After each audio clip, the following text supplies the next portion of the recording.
Bonjour, ces élèves de la classe de première. On corrige l'exercice 1 du renforcement en ligne. Un trait de rayon R est égal à 10 cm et actionné à l'aide d'une manivelle de longueur L égale à 50 cm. On exerce une force F perpendiculaire à la manivelle afin de faire monter une charge de masse M égale à 50 kg.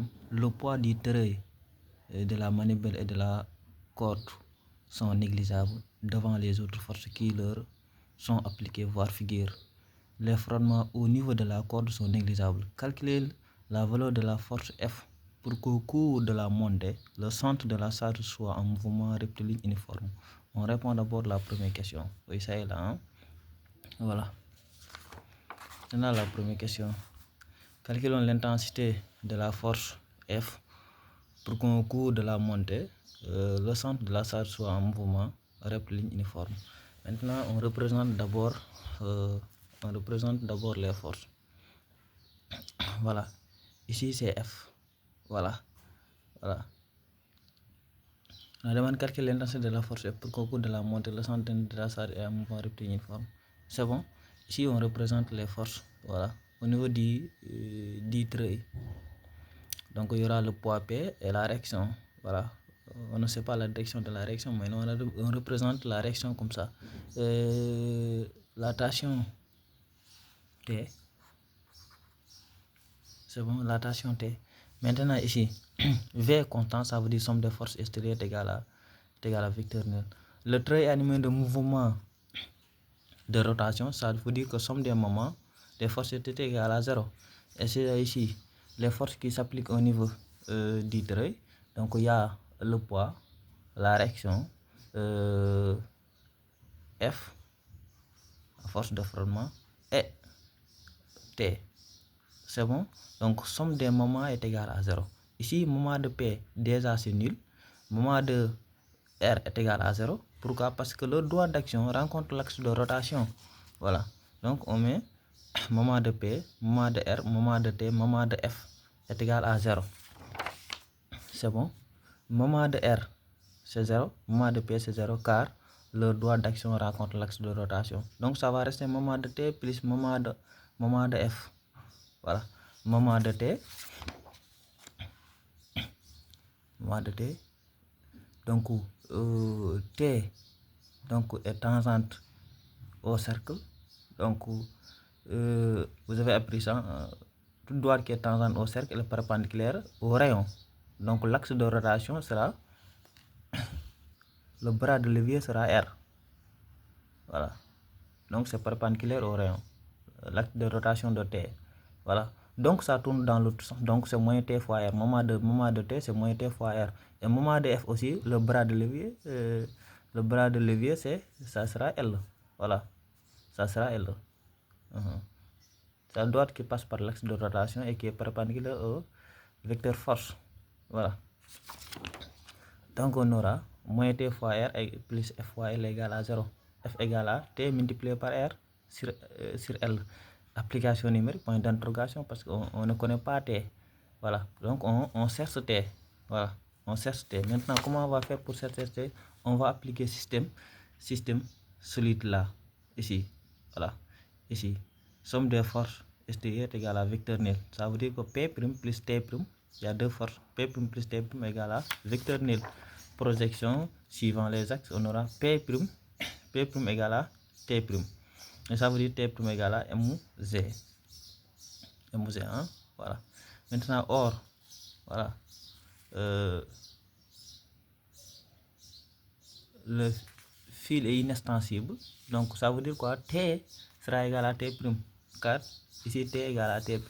Maintenant, l'expression de T', on peut le remplacer par T ici. Parce que T égale à T'. Ici, on peut mettre ici T'. Voilà. Or, T' c'est MZ. Donc, F sera égal à MZ multiplié par R sur L. Voilà. Parce qu'on remplace juste T, c'est T' égal à aussi MZ. On remplace juste ça, quoi. MZ. Voilà. Donc, F est égal à MZ fois R sur L. Oui, ça est là. MZ fois R sur L. Voilà. Comme R est en centimètres, L est en centimètres, c'est pas la peine de convertir. Voilà. On met l'application numérique. Ça donne 100 newtons. Voilà. ça nous donne 100 newtons. Maintenant, deuxième question, calculer les travaux effectués par la force F et le poids de la SAD quand la manivelle effectuée n égale à 10 tours. C'est là. Calculer les travaux effectués par la force F et le poids de la SAD quand la manivelle effectuée n égale à 10 tours. Maintenant, travail de F, comme on est en cas de rotation, travail de F égale à moment de F multiplié par delta de θ. Delta de θ, c'est l'angle de rotation. Au moment de F, c'est F fois L, on avait fait ça. Au moment de F, c'est F fois L. Et delta de θ, l'angle de rotation, correspond à 2π multiplié par nombre de tours. 2π. N. N, c'est le nombre de tours. C'est 2π multiplié par nombre de tours. On met l'application numérique. Moment de F. Travail de F, autant pour moi, c'est F. C'est F. On avait trouvé F égale à 100 multiplié par L, c'est 50. On convertit ça en mètres. 50 cm, c'était 50 cm. On convertit ça en mètres. 50 10 puissance moins 2 multiplié par 2 puis multiplié par le nombre de tours. On trouve 1000 pi joules. Voilà. Maintenant, le travail de P. Le travail de P, comme c'est une montée, le travail de P égale à moins MOGS. Voilà. Le travail de P égale à moins MOGS parce que l'expression du travail du poids, c'est moins MOGS ou bien plus MOGS. Montée, c'est moins MOGS. Descend, c'est plus MOGS. Voilà. Maintenant ici, moins MOGS. Voilà. Maintenant, on ne connaît pas As. Maintenant, regardez bien. On a mis remarque ici. Puisque la corde est inextensible, les points appartenant à la corde ont le même mouvement. J'écris ça 2 fois. Que ce soit un mouvement rectiligne uniforme ou un mouvement de rotation, c'est-à-dire que les points sur la partie rectiligne de la corde et les points sur la partie enroulée sur la poulie parcourent la même distance pendant la même durée, quoi. Pendant la même durée. C'est bon. C'est-à-dire la distance parcourue ici, c'est la même chose que la distance parcourue sur la partie enroulée. Or, la distance, cette distance-là, c'est ça qu'on appelle S. Cette distance-là, c'est la même chose que cette distance. C'est ça qu'on appelle S, l'abscisse curviligne. Voilà. Or, S, c'est R multiplié par delta de θ.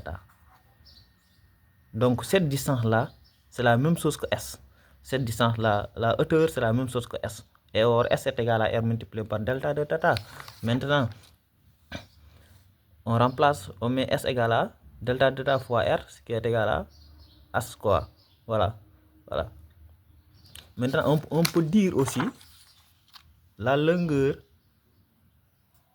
cette longueur-là, la longueur correspond au périmètre du cercle. Voilà.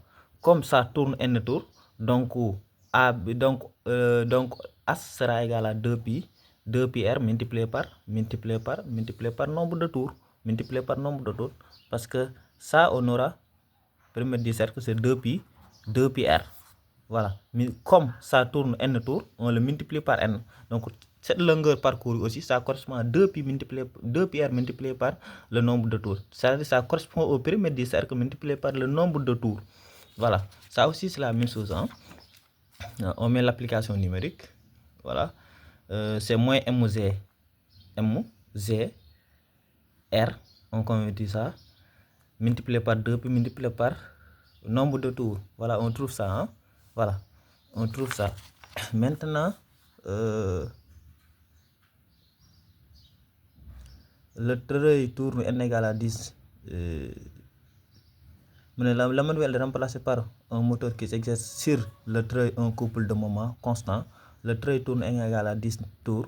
Le couple moteur fournit un travail égal à celui effectué par la force F lors de la rotation précédente. Calculez le moment du couple de moteur. Moment. On met travail égal à moment multiplié par delta de θ. Donc, moment égal à travail sur delta de θ. Voilà, delta de θ c'est 2πn. Hein? 2πn. Maintenant, travail, comme on a dit que La manivelle est remplacée par un moteur qui s'exerce sur le treuil, un couple de moments constant. Le treuil tourne égal à le couple moteur fournit un travail égal à celui effectué par la force. Donc le travail là, c'est le travail de F, c'est la même chose que le travail de F, égal à celui effectué par la force, c'est le travail de F. Voilà, donc on remplace. Ça c'est le travail de F, on avait trouvé 1000 pi, sur 2 pi multiplié par N, on trouve 50 newtons par mètre.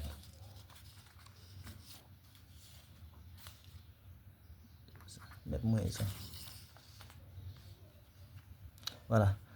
La vitesse angulaire du treuil est constante est égale à 1 tour par seconde.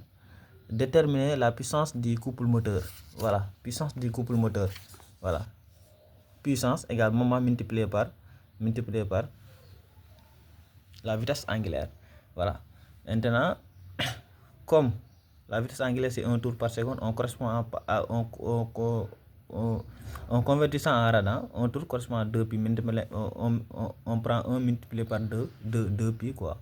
Un tour correspond à 2 pi. Voilà. Donc moment fois 2 pi. Voilà, moment on avait déjà calculé ça, c'est 50.